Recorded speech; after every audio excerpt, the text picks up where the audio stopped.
I got so much motherfucking design on right now. Break it down, bring it back, make it clap. I got 3 old thoughts, new block, where that day. Bitches on my line, and you know they come straight. Hold up, what it not, 45, scope it cash like whoa. How you fucking with these hoes up? Assalamualaikum warahmatullahi wabarakatuh. Perkenalkan, nama saya Sulastri Loli dengan NIM 2110520009.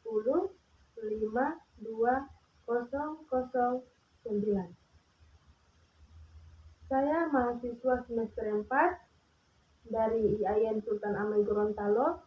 Prodi saya Pendidikan Guru Madrasah Ibtidaiyah. Video ini saya buat untuk memenuhi tugas mata kuliah Statistik Pendidikan dengan dosen pengampu Ibu Lian G. Otaya, MPD. Baik, langsung saja. Di sini saya akan menjelaskan menurut sifatnya, yaitu ada data kontinu dan juga data diskrip.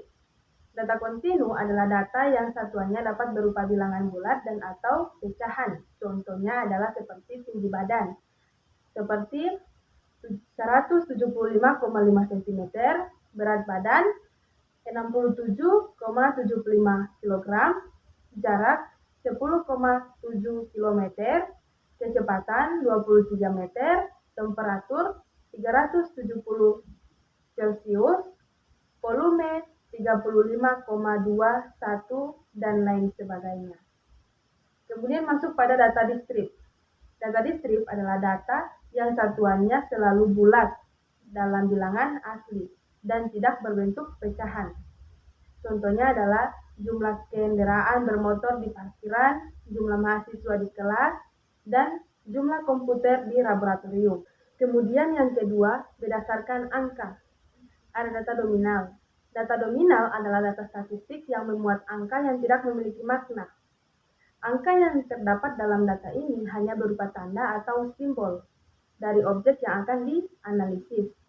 Contohnya, data yang berkaitan dengan kewarganegaraan seseorang, yakni WNI atau warga negara Indonesia dan WNA atau warga negara asing. Agar data tersebut dapat dianalisis dengan menggunakan statistik, maka data tersebut harus berubah menjadi angka. Kemudian ada data ordinal. Data ordinal adalah data statistik yang menyusun angkanya itu didasarkan atas urutan kedudukan atau ranking. Contohnya misalkan dari jumlah 5, orang finalis lomba menyanyikan lagu diperoleh skor hasil penelitian dari Dewan Juri. Itu tertera pada angka 1, 2, 3, 4, dan juga 5. Yang tercantum pada kolom terakhir itu disebut data ordinal, seperti urutan 1, juara pertama, urutan kedua, juara kedua, urutan ketiga, juara ketiga, urutan keempat, juara harapan 1, dan urutan kelima, juara harapan kedua.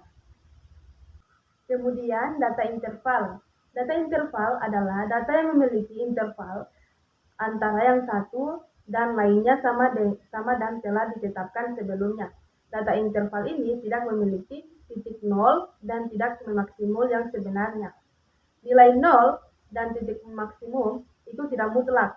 Misalnya, jika satu tes kecerdasan menghasilkan nilai yang sekitaran 0 sampai 200, nilai 0 bukan menunjukkan seseorang mempunyai kecerdasan yang minimal. Tapi nilai 0 hanya menunjukkan tempat paling rendah dari prestasi pada tes tersebut. Dan nilai 200 itu menunjukkan tingkat tertinggi. Kemudian yang ketiga, bentuk angkanya. Ada data tunggal dan juga ada data kelompok. Data tunggal adalah data yang disusun secara tunggal dan tidak dalam bentuk interval. Kuantil data tunggal adalah suatu nilai yang membagi data-data tunggal menjadi 4 bagian sama besar. Seperti contoh data tunggal yaitu 11, 22, 33, 44, dan seterusnya. Kemudian data kelompok. Data kelompok adalah data yang tersusun dalam bentuk kelas interval yang mana biasanya itu disajikan dalam bentuk tabel distribusi frekuensi. Contoh dari data kelompok yaitu seperti data mengenai sebesar umur penduduk di suatu wilayah. Kemudian berikut berdasarkan sumbernya. Ada data primer dan juga data sekunder. Data primer adalah data yang dikumpulkan dan diolah sendiri oleh suatu organisasi atau perorangan langsung dari objeknya. Contoh, harga beli sama di BEZ. Kemudian yang kedua, data sekunder adalah data yang diperoleh suatu organisasi atau perusahaan dari pihak lain dalam bentuk yang sudah jadi. Contohnya, data sensus, penduduk BPJS, laporan keuangan, dan data publikasi. Kemudian yang terakhir, berdasarkan waktu pengumpulan. Di sini ada dua, yaitu data seketika dan juga data urutan waktu. Data seketika adalah data yang menggambarkan suatu keadaan dalam waktu saja. Contohnya, dalam jumlah tenaga pengajaran suatu SMA dalam tahun 2014 sampai 2015. Kemudian data urutan waktu adalah data yang menggambarkan suatu keadaan dari satu ke waktu dan ke waktu yang lain secara berurutan. Contohnya, data jumlah pengangguran di Indonesia selama kurun waktu 2010 sampai 2014. Baik, itulah yang saya sudah jelaskan tadi. Lebih dan kurangnya saya mohon maaf bila ada kesalahan. Wabillahi taufiq wal hidayah. Assalamualaikum warahmatullahi wabarakatuh.